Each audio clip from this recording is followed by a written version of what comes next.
So, hi, Brian. Welcome to the Next League program. And thank you very much for accepting my invitation to be here today.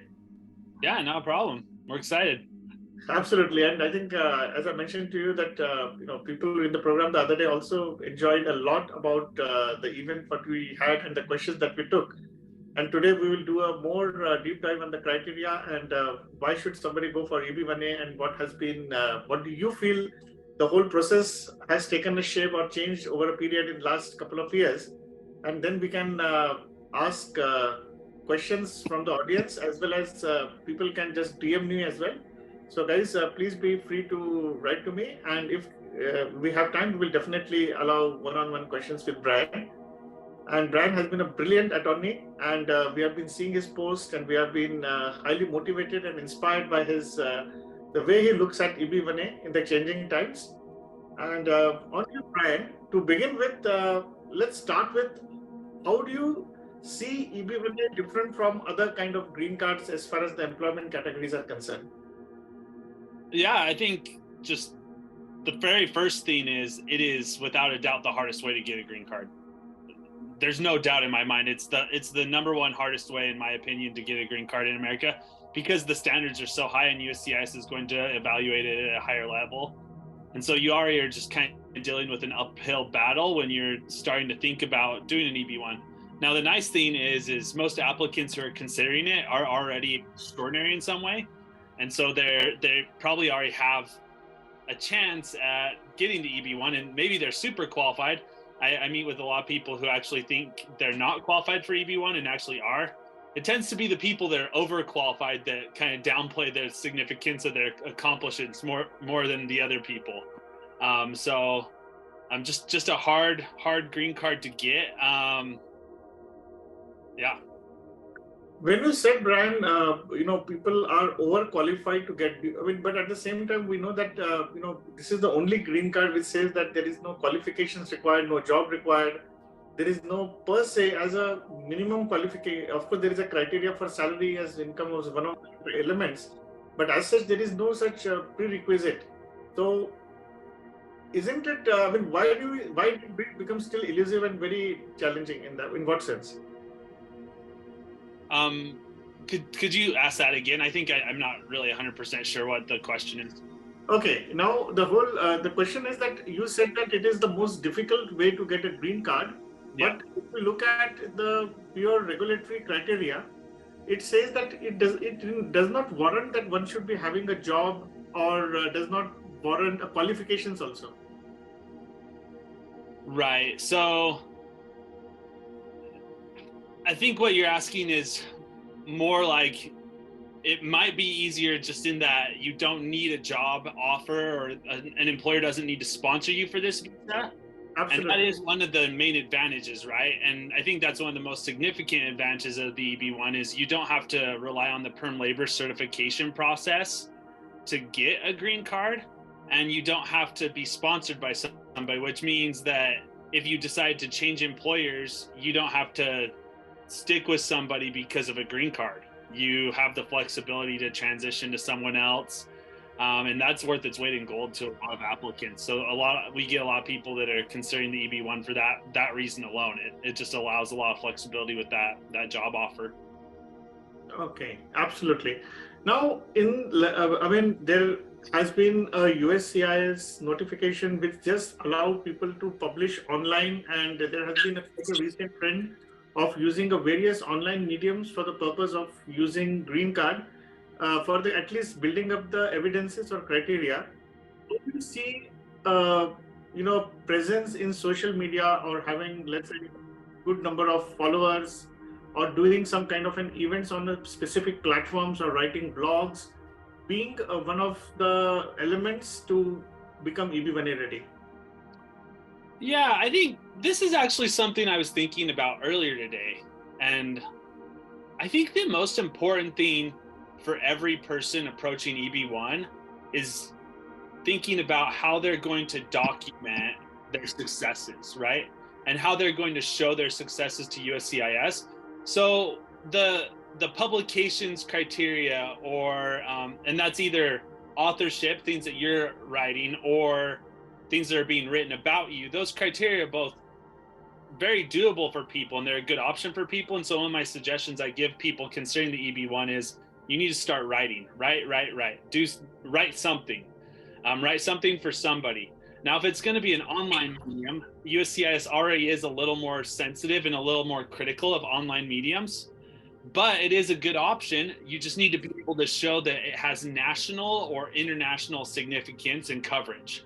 So that either means your peers are reading it and your peers are located in different geographic regions than you are, or it means that a lot of people are reading it and those people are located in different geographic regions. And what I mean by geographic region is spread across the United States or spread across the world.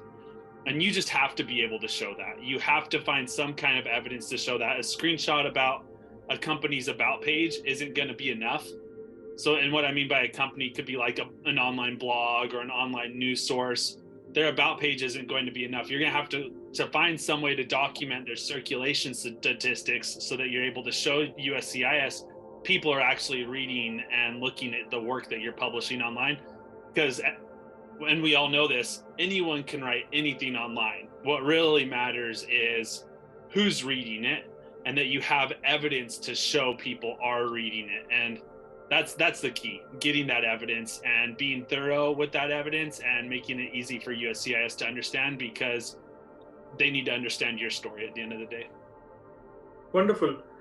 Brian, we would go criteria by criteria, item by item, each one of the 10 criteria what has been mentioned. And we would restrict our examples to only people who are non-artists, because most of the people who would be coming here or generally are people who are non-artist professionals, mostly IT or otherwise. Now, before we do that, would you like to elucidate on what is this totality factor? Because we have seen people who are coming in the program and otherwise, they meet even 2 or 3 criteria, at least 3 is a regulatory requirement, but still USCIS somewhere down the line, they don't earn green card or they don't get qualified for green card even after fulfilling the 3 criteria. Now, what is this totality in your perspective, and how would you differentiate? How can one arrive at that? Yeah, and I think, and we talked about this the other day as well, I think it's just really important that you're able to show you're extraordinary on a national or international level. And I think it goes back to what we were talking about with those last criteria. And this goes for your whole story, because at the end of the day, you have to meet 3 of 10 criteria, and you just have to meet at least 3 of those 10 criteria.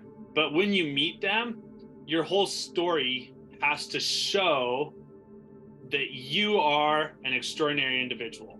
And I think that's where people get hung up a little bit. I think sometimes people focus on just meeting the 3 criteria. They're like, I've got some publications and citations. I've got a couple of judging opportunities that I've been invited to, and I've done those. It's been great. And I have a high salary, and I have a lean or critical role for a company. And that's all great. And you meet those criteria. But when USCIS looks at your case, they're going to do a second level of review, and they're going to look, well, does this mean you're an expert in your field who has risen to the very top of your field? And if it doesn't, even if you've met those 4 criteria, then you haven't risen to the level that would indicate you're in the top 10% or top 1% of people in your field.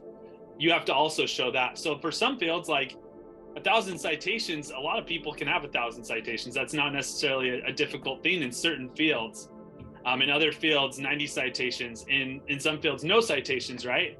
It's what makes an expert in your field, and how are you going to show that to USCIS? And that's where that totality factor that you're talking about comes in. It's your total case, your whole case, what you're presenting, what makes you extraordinary as compared to peers in your field. Okay, because there are 3 other kind of green cards and visas which also falls under extraordinary ability, which is EB1B, EB1C and O1 category.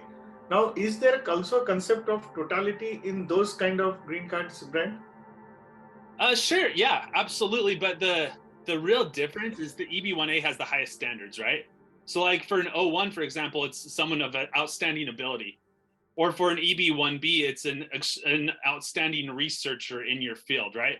Those are a lower standard than someone who's of extraordinary ability. So the standards are lower.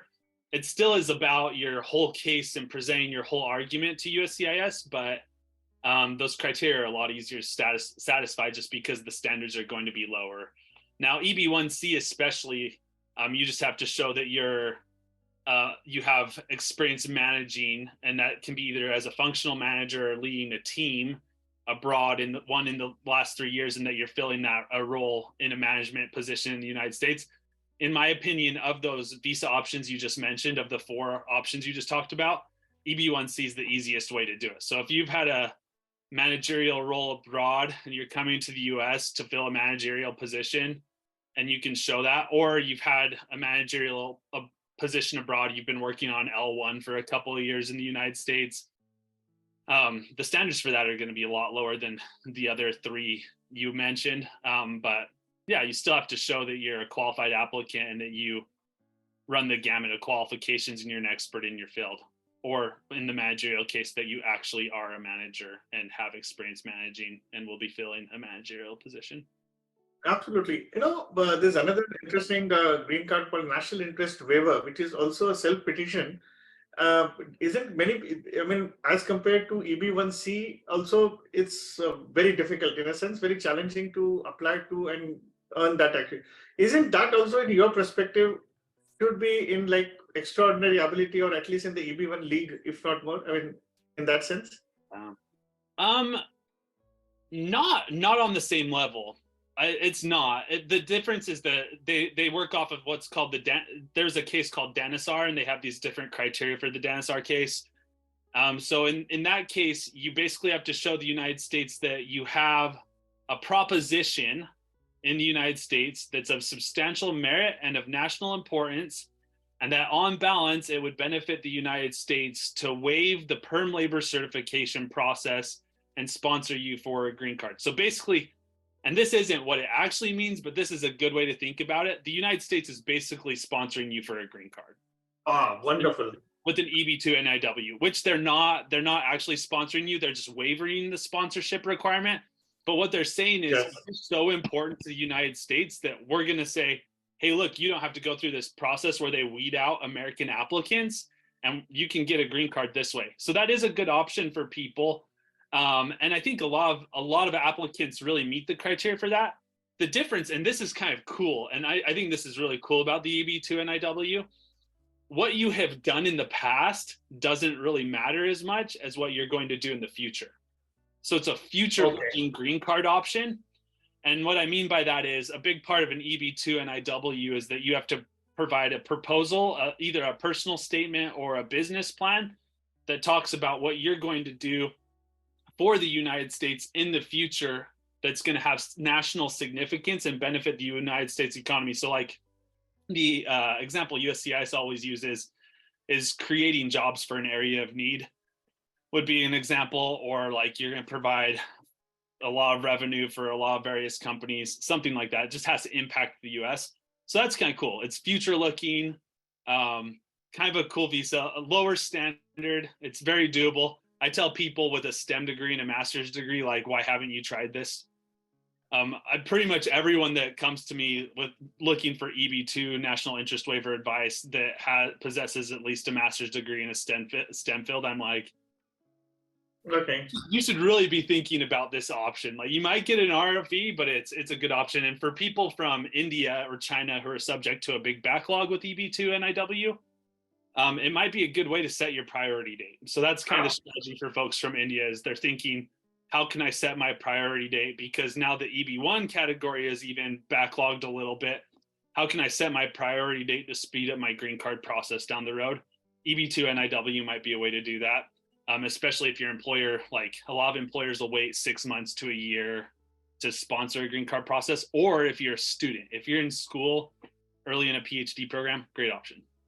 Oh, that's really a very brilliant way of putting, actually, because in fact, I just got someone DM me about the question, the same thing, that EB1A is getting backlog actually for February 2022, and EB2 has backlog for, I think it's 2011. Yeah. So if somebody were to apply for EB2 NIW, if they don't have EB2 already, this would be a great opportunity. But there's a general perception, I think, that is NIW only for doctors or somebody from medical field or something? Can IT professionals or people from professionals, let's put it that way, go for NIW? And what should be their strategy then to set their priority dates in order? This would help them, if not with anything else. I'll give 3 examples. So three examples of people I've done NIWs for that successfully met the criteria. One was a hog producer. Okay. One was an electrical engineer, and he was in a software engineering role. And one was what was his official title? He basically was a mechanic, so he worked on cars. All 3 of the applicants I'm talking about possessed a master's degree, which isn't a requirement. You can satisfy their 7 criteria. You can work on exceptional ability criteria.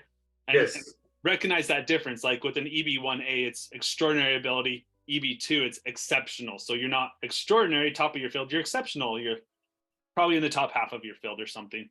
But the key for each of those people who we worked on was really their proposal and the way they impact the United States economy on a grander scale. So if you think about someone who's like working on cars, like your argument's going to be, how is he going to create benefit on a national level? Is he going to develop something to create jobs? Is he starting a business that's spread throughout different states that's creating jobs?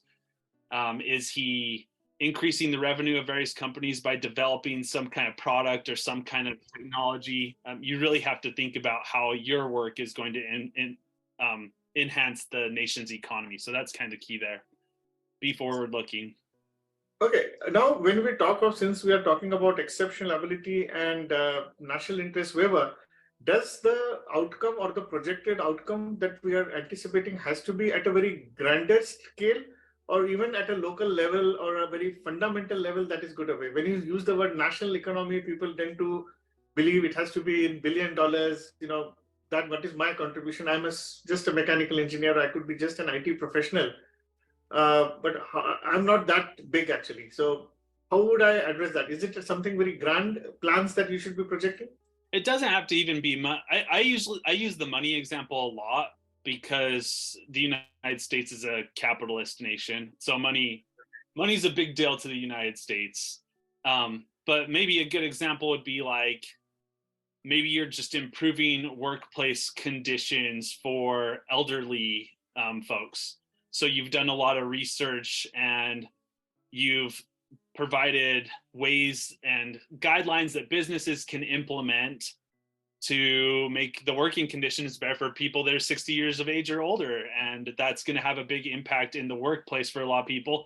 It's hard to really figure out what the value of that is on a monetary, like by money standards, but you can show evidence of workplace happiness or something like that. Or like, if you're an HR professional, maybe you develop some way that makes hiring easier for a lot of different companies, and your plan is to help different businesses throughout the United States implement those processes and procedures.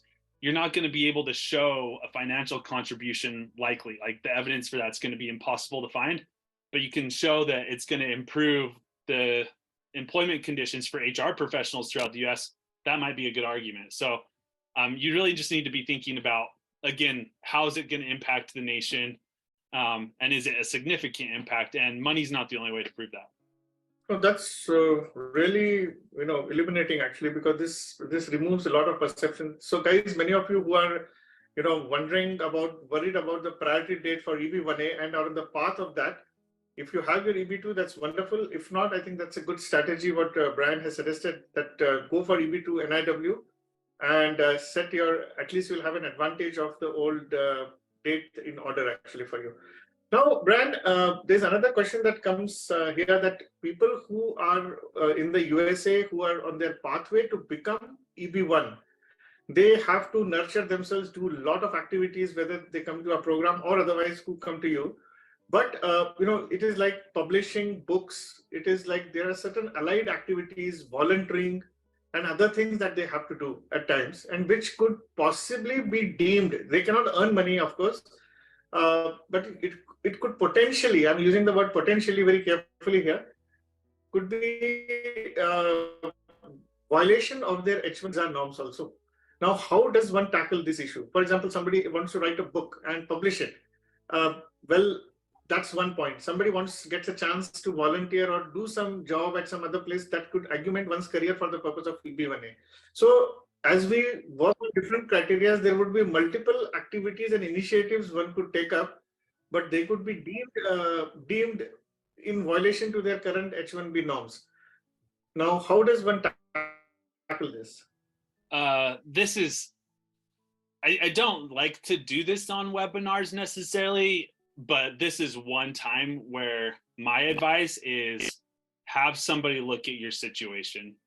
Absolutely. You should be getting advice from an attorney if you're thinking that there might be some violation on your status. That's not the kind of thing you want to risk. And it's going to be worth the whatever you spend on an attorney to have them look at your case.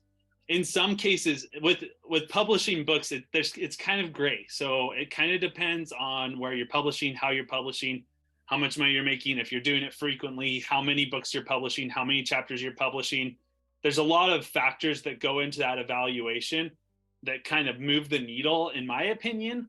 And so that might be a place where I'm really thinking on an individual level, you probably need to be seeking help. That said, like if you make the example I like to use with people is, let's say you bought a couch and now you're selling it again on Facebook Marketplace. Is that a violation of your H-1B status? The answer is no. Like you're just selling a couch on Facebook Marketplace, whatever. You sold the couch, you made some money from it. That's not a violation. Now, let's say you buy 30 couches and you're selling them on Facebook Marketplace, making a profit on each of the couches, and it's a type of business. That could be deemed a status violation, right? And so you kind of, and I use the couch example, you kind of have to be thinking about how often am I doing this? Does it seem like I'm doing this for a living? Does it seem like I'm starting a business on the side? What are the ramifications of that? Should I be paying taxes on this? Things like that. So it really depends on the situation. Yeah, absolutely. I think that's very valid. And guys, whoever has been asking me this question, I think they're DMing me, so I'm not taking up your respective names. But just be mindful of what Brian is suggesting, that don't try this in your own accord. Reach out to your attorney, take a proper legal advice, because that's the best way to move forward, because that will put you into a gross violation and it could be detrimental to your whole presence here in the US later on. Actually, it could haunt you. So just I might also add, different statuses afford different levels of ability to do this. Okay. So like F1 OPT, if you're working on OPT, you can technically like start your own business while working on OPT. So there's different like options out there, right? Whereas an H-1B is a lot more restrictive. So an H-1B, you're really tied to your company and you want to be a little careful. That said, there's a little flexibility there as well. Just probably best to get some advice. And if you're on H-1B, your company attorneys are going to be willing to help you with that. Yeah. This is a very, very interesting question, Brian, actually, that can I have two H-1Bs? Yeah, absolutely. You can have two H-1Bs. The way that works is one company is going to sponsor your H-1B, and then the other company who's getting the second H-1B is going to file what's called a concurrent H-1B filing. Okay. And that's completely valid. You can have more than one. It just has to get approved. So it's going to go through the same process as your first one. And a USCIS adjudicator is going to have to approve that. But as long as it's a specialty occupation, which is one that requires a bachelor's degree and you meet the requirements for the role, you can absolutely have two H-1Bs. So not a problem. You can do that with TN as well. You can have two TNs. So there's a little flexibility with some of the visas. Okay. Is the now can I have O1 and H-1B concurrently? That's another. Okay. That's not possible. If you change status to O1, then you're going to be O1. If you change status to H-1B, you're H-1B. Okay. Now, does O1 warrant any minimum wages like H1B? No, there's not a wage requirement. Interesting. Now, if someone wants to volunteer in a company and the company, obviously it could be otherwise deemed to be a violation, he cannot go for another H1B because as a volunteer, there is no amount to be paid. I think this is a very customized advice, attorney, I think, rather than very specific advice. Yeah, volunteering is fine. You're not getting paid for your work. Okay, so you don't require a different visa for volunteering. Is that what I hear from you? Yeah, you don't need to. And then that said, I have had people that have been volunteering and not making a profit, but their purpose in volunteering was to make a profit in the future. So like they were doing something to help a company develop something with like an under the table type of agreement that in the future they were going to get some type of benefit from that deal. You're still making a profit from that, even if it's future looking. So like, that just might be something to consider. But yeah, in general, like if you want to volunteer your time and help out a company, like that's completely fine. My thought normally is people who are volunteering, if you're giving like a substantial benefit, you should be paid for it.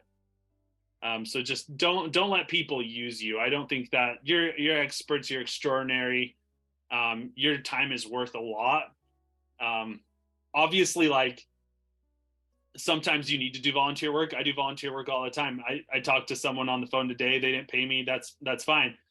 And I think people should be doing that. But if it's going to become something that's pretty frequent that you're investing a lot of hours into, just consider that. So because a lot of people they have approached us actually saying that they have been in the current problems many companies are facing. There were layoffs actually, and there are many companies which are asking them to volunteer in possibly in terms of some kind of a future benefit, either a job or otherwise. So this would be a strong no actually what we hear from Brian. So guys, be very careful about it. Not only that you are being used here, but also possibly this could be a violation by the very nature if you are on other status or like H4 or something like that. Do I hear it correctly, Brian? Yeah, and I think this is kind of like one of those areas with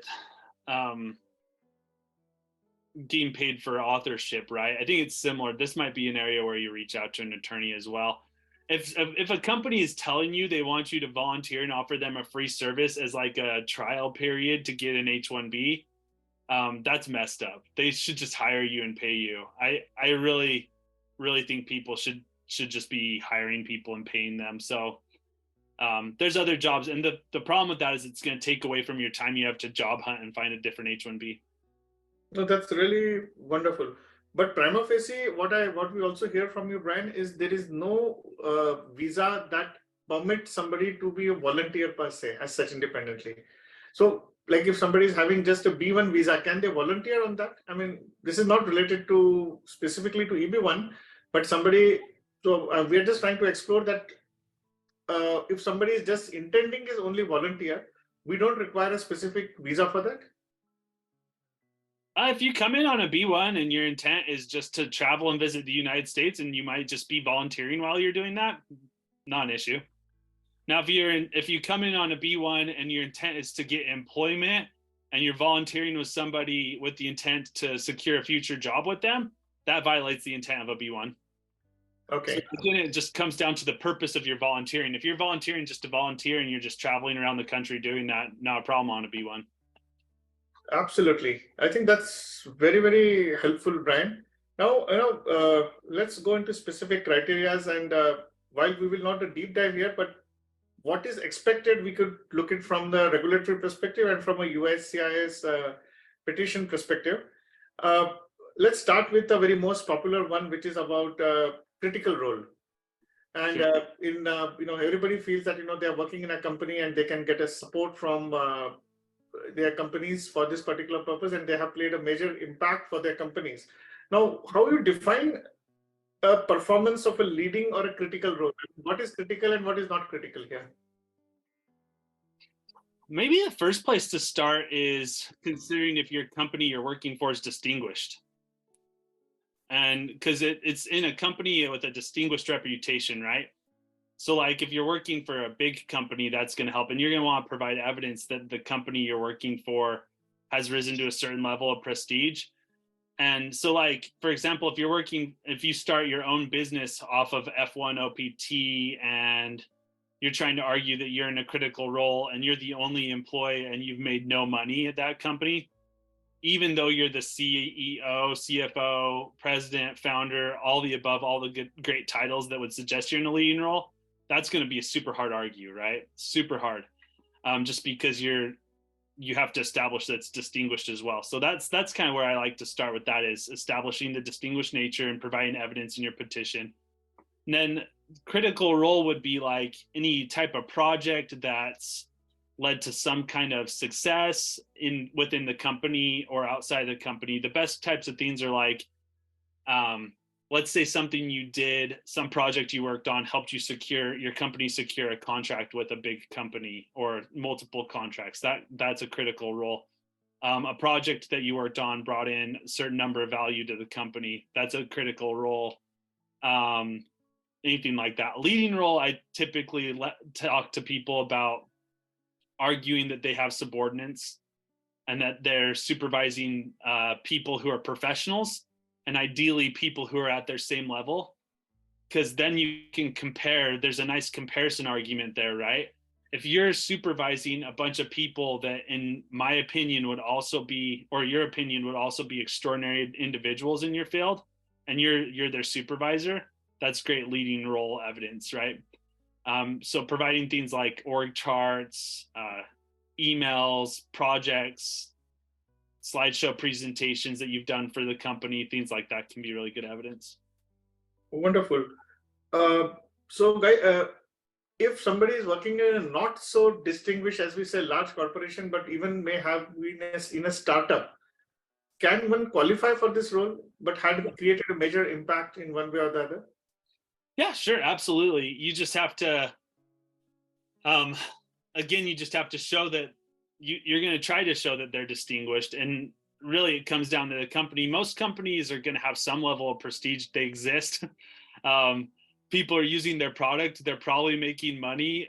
And there's no real standard of what makes a distinguished organization. So you don't have to be working for Microsoft, Google, Apple, Amazon to say you're working in a distinguished organization. I've had plenty of clients have success at companies with 40, 30, 20 employees, right?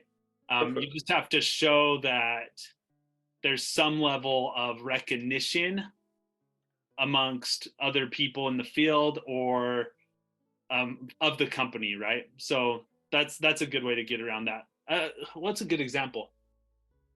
I did one for a food scientist a couple of years ago, and the company he worked for only had like 10 employees or something. Okay. But the work they were doing was recognized by multiple companies. So that was definitely a distinguished organization. So that's I think that gives a lot of hope for several people, actually, because it's generally perceived that you need to be in big establishments, which is not true. There is another category here, which is possibly most misunderstood here, is evidence of your original scientific, scholarly, artistic, athletic, or business-related contributions to major significance in the field. Now, most of the people, they believe, or we need to remove that myth here, that contributing to a company where the company got some benefits out of it, it could be business or it could be profit or some project, may not necessarily kind of fulfill this particular criteria, because this is towards the company, but not necessarily to the field itself. How would you see this criteria for somebody who is working in a company? Because he's working for the company, he's not necessarily working in the field. So so a good example. Yeah, there's a lot of ways. The hard thing when you're working for a company with the original contributions argument, and let's say you're a professional that hasn't done research either. So like a scientist is going to be able to fall back on their original research in a lot of cases. That's not a convenience a lot of like people with a master's degree working for a big company that considers all their work proprietary, right? So your contributions, you're going to want to show more that you've done something that's improved the work life of a lot of employees, or is widely adopted throughout the company. If it's a large company, that might work. That's a tricky argue. Better would be if even within working in your company, you've developed a product that's being widely used. Absolutely. So like, let's say you're a water bottle designer, and your water bottle that you specifically developed, like you're the guy, you were the lead guy, you had like a 75% contribution on the development of this water bottle, and thousands of these have been sold, right? Tons of people throughout the US are drinking your water bottle, and there's advertisements showing your water bottle, and it's been featured on TV and things. But the company doesn't want to attach your name to it. So what you're going to do in that case is just say, I developed this for this company, people are using it, and get letters from people within the company just stating your contribution to the project. Now, if they're not willing to sign on letterhead, they don't have to. They can sign it on just a regular letter. And if you've worked for someone for any length of time, you're going to have friends. There's going to be people willing to sign things like that for you, but you just have to show that it does have a national reach, right? It can't be this localized thing that only your company is using. It just has to have some kind of national or international reach. That was a long way of answering that question. I think that's perfect, actually. Here, I think that answers, that speaks for itself a lot, actually. I think let's move to the next criteria, which is salary. Now, there are two kinds of situations here. Somebody who may not necessarily be in here, but in other part of the world, and mostly, let's say, India or abroad. And what is high salary, or, for people, actually? I mean, somebody may be drawing 100, somebody 120, 150. Now, is there a minimum threshold for this salary criteria, Brian? No, the important thing is that you're paid at a high level as compared to people in your geographic region. The mistake people will make here. Here's the number one mistake people make with this criteria is they'll only provide national statistics. And so like that strategy is employed a lot by folks that are living in an area where people are paid a lot. So I'm talking like Bay Area, New York, things like that, where people have a higher salary in general. And they'll just provide national statistics. USCIS is going to be really skeptical of that. You have to provide evidence that wherever you're located, you're paid at a high salary as compared to people in your location. And that means that if you're located in Australia and you're paid a lot of money as compared to professionals in your area in Australia, then that can be good evidence. You just have to be able to pull statistics from valid sources showing that you're in that 90th percentile or so for people in that area. Okay. Does a regulation prescribe 90th percentile, or is it just a metric that? No, that's just kind of what's happening. So if somebody is at 88 or 85, is that okay? Right. I'm glad you brought that up, because and that's something maybe I need to change the way I talk about it, right? Because a couple of things here. Salary's tough right now. USCIS is hitting salary hard for some reason. A lot of people are having issues arguing salary. I'm not really sure what's in the water at USCIS with salary. And so I think a lot of folks are saying 90th percentile, but you're right. It's just high as compared to other people in your field. So maybe that's 80th percentile, maybe that's 70th percentile. Maybe you're still making an argument, especially if like, maybe you're a software engineer, you're making $140,000 a year. That's in the 70th percentile for your location in Palo Alto, California. But it still looks high and it looks good on paper. So you still might include it in your argument, especially if you have other strong prongs. That doesn't mean it's going to work, but you might as well take a chance on it in certain cases, depending on the certain applicant. Really kind of depends on your profile. The other nice thing about salary is even your base salary isn't the only consideration, right? So like if you're getting other remuneration, meaning like bonuses, stock options, things like that, and those are significant, then that can make up the ground, right? Absolutely. I think that's very valid, guys. I think a lot of you have been asking this question of lately, either writing to us or otherwise. That in terms of salary, I think Brian has opened up. Number one is 90th percentile is not necessarily a regulatory benchmark, but a more of a evolved metric that many people speak about. And second is that you can always do it, even 70, 80, 90, 85. So you just don't hang up on that particular figure. And third is that, okay, it's not only your base salary or W2, it's a totality of what you are earning by virtue of your expertise that the company is paying you values, because that is being evaluated.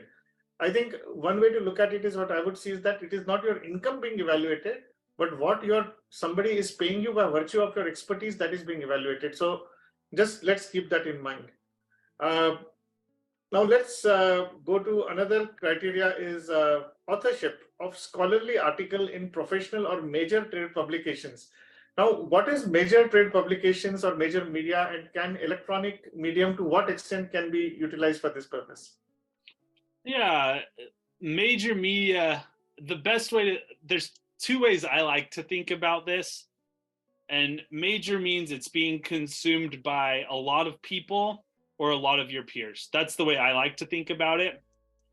So maybe in your field, there's only like 2,000 people in the US who study what you study or do what you do. If there's some type of publication or source that all those people are reading and looking at, and you're regularly contributing to it, that might work, even though that number doesn't seem as high as the circulation statistics for something bigger. So really, I think that's a good way to look at it. The number of people looking at it in general, or the number of your peers, which would be other extraordinary individuals looking at it. Non-traditional sources of media can be used, meaning, and we talked about this last week as well, podcasts, social media, things like that, blogs. Just know that if you're using that evidence, it's all about your documentation and the story you're telling USCIS, because they're going to be, they're already more suspicious of online material than they are printed publications, because in their mind, if someone has to pay to print something, it's already going to be more prestigious. So things are just online in general. You already have a little bit higher standard to get your evidence submitted and get it to seem as valid in the USCIS adjudicator's eyes. But it can work and it can be good. And there are success stories out there. I know people that have gotten EB1 approved primarily because of podcasts and things like that. So those things can be useful. Just keep those other things in mind. It should be widely read by your peers or by other people. And you have to be able to show that. You can't just show up with the article itself. You have to pull some of those statistics from somewhere, especially for a non-traditional source. Absolutely. So I think the more important is that you keep on publicizing your work, no matter what. Begin somewhere. I mean, that's more important than just hoping that one day you should be directly coming on Forbes or something like that. It is not. It does not happen anyway that way. You will have to begin your journey with your first step somewhere. So that's the way it is. Now there's again questions. Two questions from salary part. I think though we skipped it. Let me take that. So does USCIS consider the level, say, software developer at a junior level different from somebody who is a director or a principal software developer? I mean, how would one look at that? Yeah, so in your I-140 petition, the nice thing about an EB1A is you get to choose what the SOC code is in your I-140 petition, right? Usually I tell people to start with looking at your H-1B SOC code, because that's probably a good, and I say H-1B because a lot of people filing for EB1 come out of H-1B status. That's a good place to look.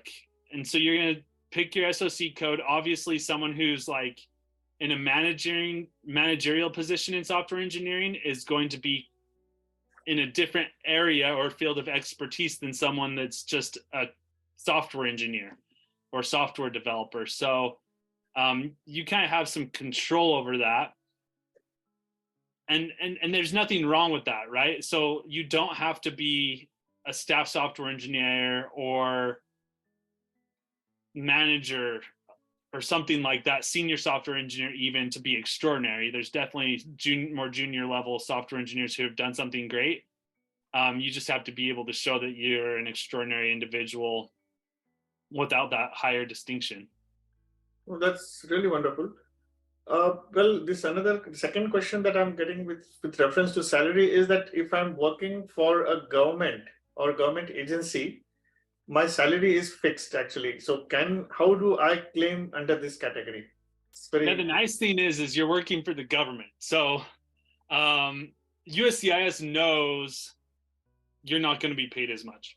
And they know that. So because government agencies just typically don't. Sometimes they will. Like there's certain positions in the government that are still high paid.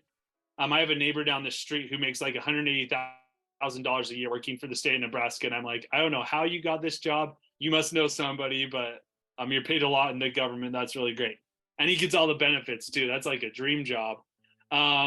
If you're not paid a lot, you work for the government, you're probably just not arguing this criteria, right?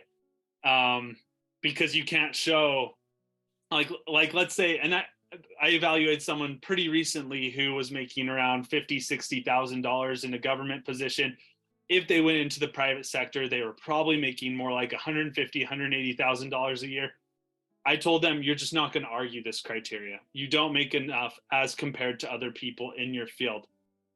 The thing you can do instead is you can get letters from government agencies and from your employer stating that you're extraordinary and that your value to the United States government, who you work for, has national importance, which, even though that's not like a prong in itself, is an advantage, right? You're getting a letter from the government saying you're extraordinary, trying to argue to the government that you're extraordinary. That's helpful. So even though you're probably not hitting high salary, there's some other benefit there. No, this is more than the answer, Brian. I must say that this is very helpful. And thank you very much for that.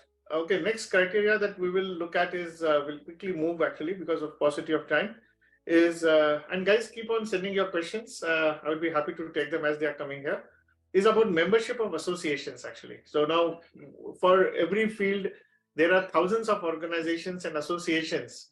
Now, any association would do here, or what kind of association are we talking about? And if I'm having a particular niche in my field, I could be a software, expert in a particular domain. Let's say a search engine specialist or something else. What kind of association are we talking about for me here in this case?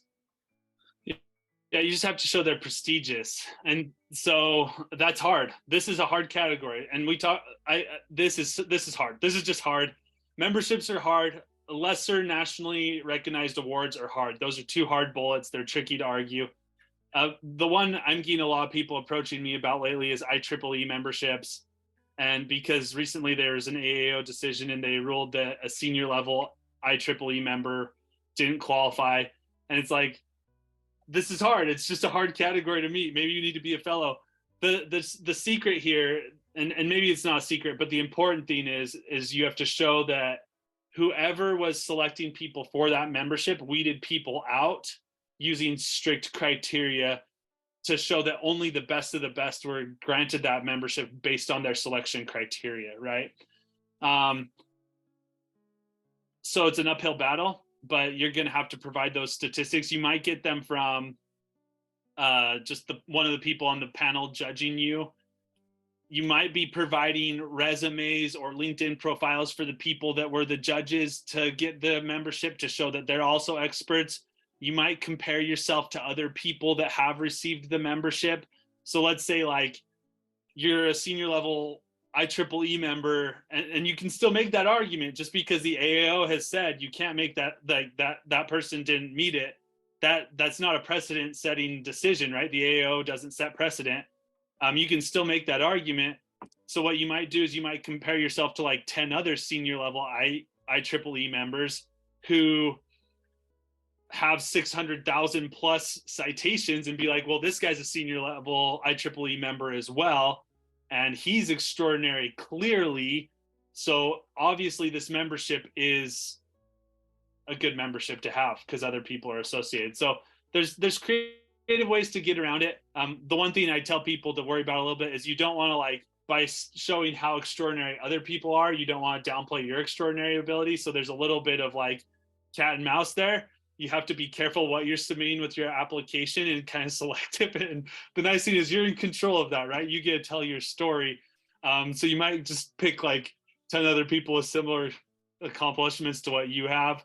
But at the end of the day, you just have to show that it was hard to get that membership, and somehow you rose to the level of person that they're going to admit for that prestigious membership in a guild, association, club, whatever it is. Yeah, well, thanks a lot, Brian. That was super helpful. Now, the next criteria we'll take up is judging, actually. Now, I think the question which is coming up is that, does it necessarily have to be in my field only?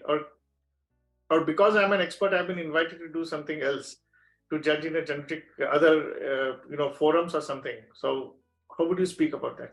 Your field or associated field, yes. And like, here's a good example. So I'm a lawyer. I was invited to speak at a conference because of this business I've started.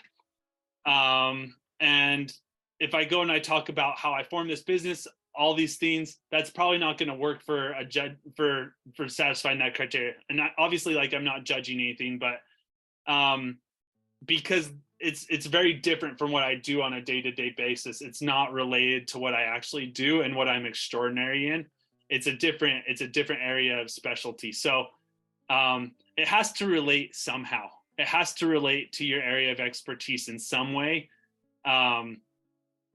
But associated fields work. So maybe you're a software engineer who's an expert in search engine optimization, who's judging software engineers who are experts in medical technologies. That's probably fine. You can make that argument, right? Because you're still related. It's still a related field, even though it's not exactly what you do. So there just has to be some relation.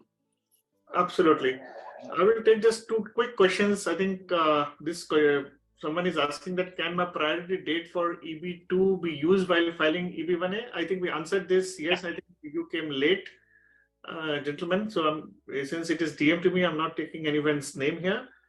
Now, I think that was one question. Rest, I think we have already answered that. What is O1 visa? I think we would not talk right now about it. It is a non-immigrant version of EB1A. We just leave it at that. You could do Google search. It's pretty simple out here. Now, Brian, as we spoke about, we can keep on talking about multiple criterias and totality, what we spoke about. Now, I think this begs a fundamental question, and let me put it in two ways. Number one is, at what level a person could be deemed, in your view, as an expert to be qualifying? Because there is no dearth of, one could try to become Elon Musk, one could try to become Einstein, one could become on a continuous way in developing one's expertise. At what level would you feel that person could be qualified to meet this whole EB1A jurisprudence criteria? Because we know that the fulfillment of criteria would not make one EB1A. There is something called totality. But at what level? So to put this question in a different perspective, let me also ask you another question. We see a lot of people who are younger, maybe in their from 20s to 30s, who are getting EB1A. We recently, came to know someone who is 19-year-old and got EB1A, 23-year-old, and there are a lot of tons of people who got EB1A between 25 to 30 years also. Now, would you like to just speak on that, actually, that at what level a person could be deemed to be an expert to qualify for EB1A, and how it is that the young guys are getting it so soon? So you can blend the two questions. Yeah, I have a good thought here. I think a lot of young guys are willing to take more risks. There's something about this younger generation where people are more willing to risk it all, right? And there's a lot that goes into that, right? Sometimes it's your financial situation, sometimes it's your parents' financial situation. But at the end of the day, a lot of these younger folks are willing to take risks. And what I mean by take risks, one is sometimes they're just willing, they just know they're extraordinary and they're like, whatever, I'm extraordinary, I can file for this extraordinary visa and try to get it. And then they get it, right? because a lot of people have come to me who are definitely, in my opinion, qualified for an EB1. And the whole time I'm talking to them on the phone in a 30-minute conversation, I'm trying to convince them that they are actually qualified for this because they don't believe it. So part of it is just believing in yourself, believing in your petition. The other thing is recognizing what makes someone extraordinary in your field. So if you think about it, and you think about great experts in your field or people that you look up to in your category, what made them an expert? What made them extraordinary? And how can you model your career after them? Or what are things that you need to do to become extraordinary as well? So what are those things? I think it's your accomplishments, and that can be your inventions, your contributions, things like that. It's what you're writing about. It's how people are recognizing you. It's about the amount of money you're being paid in some situations. It's your participation in competitions. And the more willing people are to jump on those things and take those risks and put themselves out there and ask for things that they don't think they'll get, the more those opportunities come your way. So a good example, you might not think you're qualified to write in some major publication or major journal. Just ask someone, like, ask, send them an email, give them a phone call, bug them, connect with them on LinkedIn and message them every day. Like, there's different ways to secure this recognition that makes you rise to the level of extraordinary. Everyone's extraordinary. It's just, can you show that to someone? Can you show that to USCIS? And how are you building that evidence? You can do that when you're 16. You can do that when you're 17. You can do that when you're 9 and 10, I tell my daughter. So age doesn't matter. That's not one of the criteria here. Brian, that's very inspiring and very motivating, and resonates with what we believe also at the Next League, that everybody is extraordinary in their own right. It is just a matter of you need to have a conviction, and you need to showcase yourself in the right spirit. There are just a quick 1 or 2 questions we would take before we end this today's session. Okay, this is quite not, you may like to take, Brian, is I got some fellowship in my academic studies. Can that be considered to be for helpful for the purpose of EB1A? Yeah, this is another thing. This is a common mistake people make. If it's a localized award, which often your school awards are going to be, it's not going to count as a lesser award. What you could use a fellowship, and it depends on the fellowship. Some fellowships really are. So like, I know a guy who his fellowship he received was from, it was only granted to people from applicants all across the United States. It was really prestigious. Only like 20 people received it. And it was really clear that it was a nationally recognized thing. In that case, we argued lesser awards. Most of the time, school awards aren't going to qualify for that category. So you might just, I would still include that evidence in a petition, more probably as like a recognition of original contributions. So why did you receive it? You received it because you're doing research in something or doing something extraordinary at your school. And you can use that to support that original contributions argument. Wonderful. Now there's another question that just popped up here, that if I create an app and it is more like Twitter, can we file for EB1A? I mean, it's very, I think a lot of elements are missing in this question, but how would you respond to this? Sure. As long as you meet the other criteria, right? So as long as, what I would do, my advice to this person would be to look at the 10 EB1 criteria and ask yourself, do you meet at least 3 of those 10 criteria, and how well do you meet those criteria? So your original contributions, the creation of this app, and you're going to have to show that a lot of people are using it or adopting things from it, and that it's widespread, and that can be good evidence. But what other criteria do you meet? And you're going to have to argue that you meet at least a couple others, and it's going to need to be nationally and internationally recognized in some way. Absolutely. Do the company's internal but top award would count in any way for EB1A? Yeah, I think these show, they're less about the award category, so it's probably not that award bullet again. But a critical role, possibly. Critical role, yeah, absolutely. And that's what you're going to be arguing, especially like there's a lot of company awards that it's very prestigious. You work for a huge company, they have an award, you're one of like 20,000 people in the company, and only 5 of those awards were given. That's awesome. That's more prestigious than a lot of awards that actually count for the award category. But yeah, you're going to use it as a critical role argument most likely, and probably not that lesser awards. There's a possibility sometimes companies will have competitions. Like I know Google has coding competitions, Instacart has competitions, Facebook has competitions, places like that.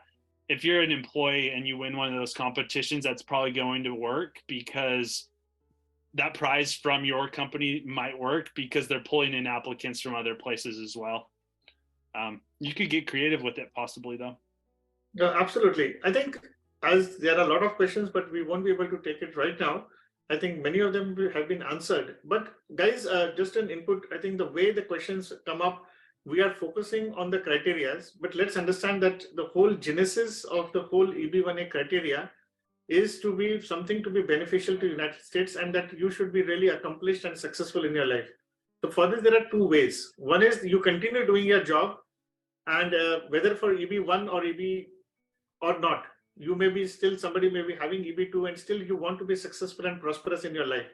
So you won't look at this. But yes, since you're also trying for EB1A, look this as a successful template. Someone has sat down and applied their mind and created some categories and criteria. Use this to your advantage and do as if not for really for EB1A, but as if like you would be doing it otherwise. And that's the best way one could be successful, because EB1A will then naturally come to you rather than as a byproduct of your success. Just to put a case in point, there are other talent-based green cards not green cards, talent-based immigrant visas of other countries. Let me share with you.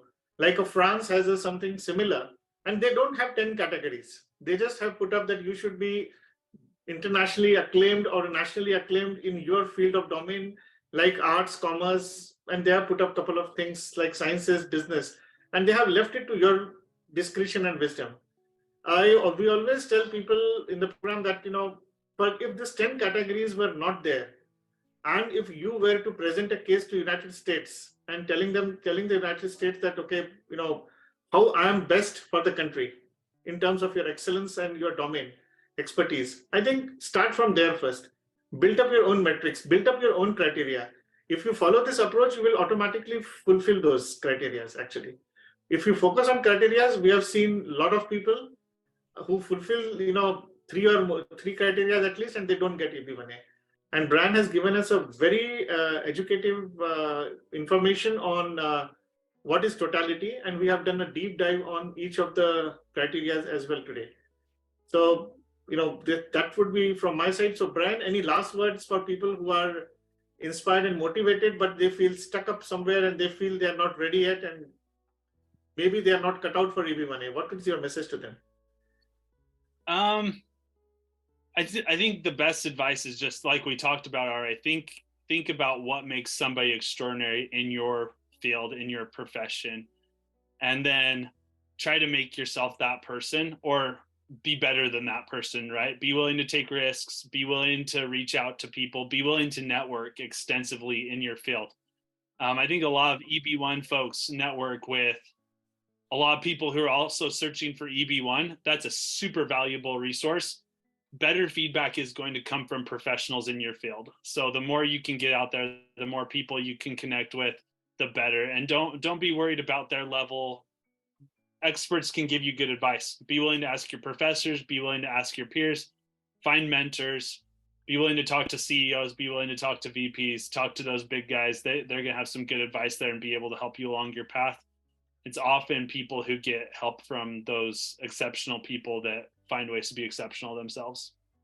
You're not alone. I don't know if that's helpful, but no, that's definitely very helpful.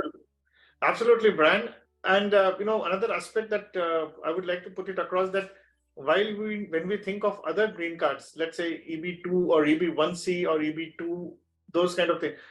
So basically, you can be sitting, you can be expert in your field, you could have education qualifications, and you could do that.